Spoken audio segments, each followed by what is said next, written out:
was a story that was waiting to be told and told in a very big way to a global audience.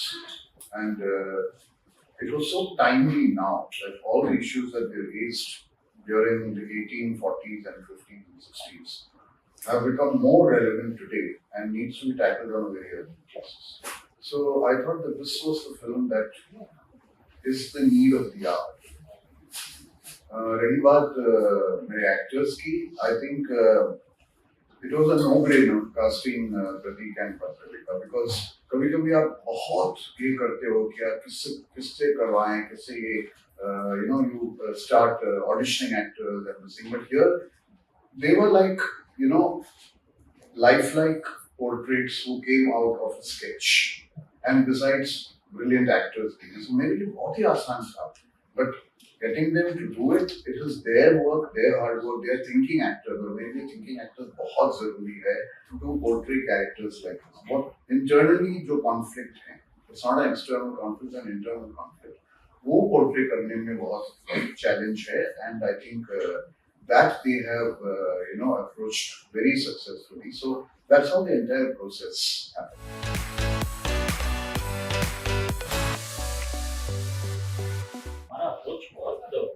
ऐसे simple ऐसे था कि हमें इन्हें human बनाना है. We were just there to tell a human story because their work is so huge, humongous, that if we just go there with all our sensibility and honesty, we will be able to tell the story in the best possible way.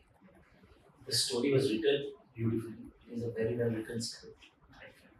And when I came to know that Anand sir is directing it, so whatever that is filmography that you see is written, you will realize that his approach is very natural, neutral, and realistic.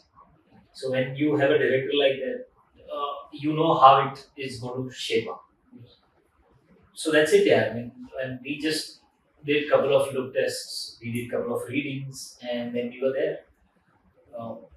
That's how it all came out.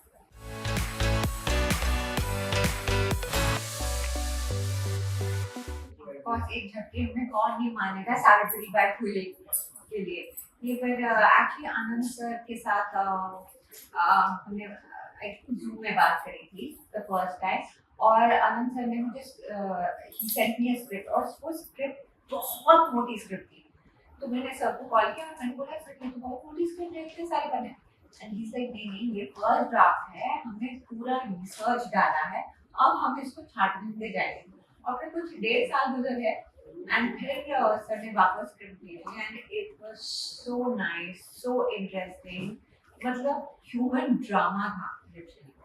तो मैं किस उससे मना कर, मतलब सोच भी बाहर तक नहीं जा सकता. I guess you were the first one to get. I think she was cast before you. Yeah. You were the first.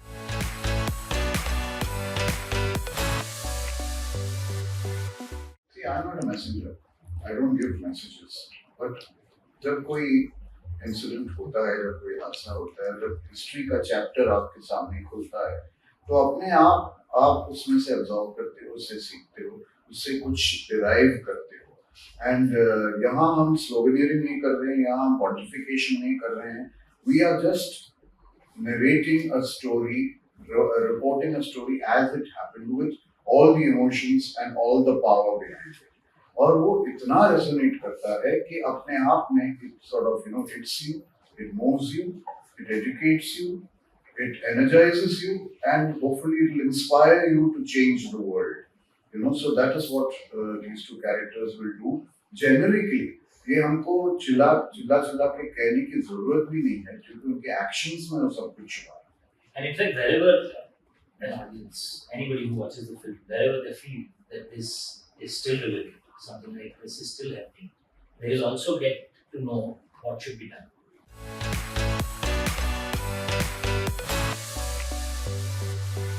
Okay, बहुत मुश्किल भी था और बहुत आसान तो नहीं था, पर आसान भी था, क्योंकि मुझे लगता है कि आनंद सर ने इस पूरे प्रोसेस को काफी हद तक सिंप्लीफाई कर दिया था, एटलीस्ट मेरे दिमाग में.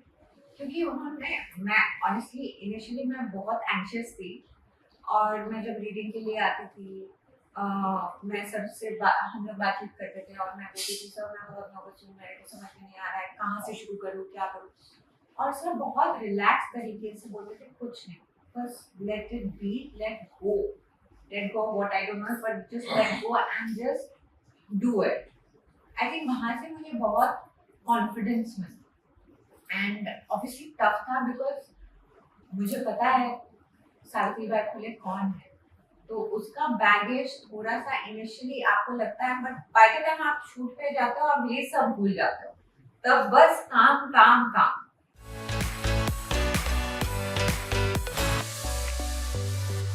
डिफिकल्ट का पता नहीं पर मजेदार बहुत है।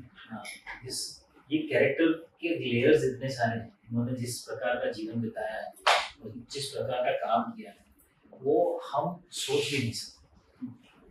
अगर किसी छोटे बच्चे से बात करोगे बिना नाम लिए तो उनको लगेगा कि फेरी टेल है ऐसा तो कोई थोड़ी पैदा हुआ होगा इंसान जिसने ऐसा सब ना उसके उनके पास मैजिकल वॉन्ड ना उनके पास ऐसा कोई जादू की ताकत थी ऐसा कुछ नहीं था।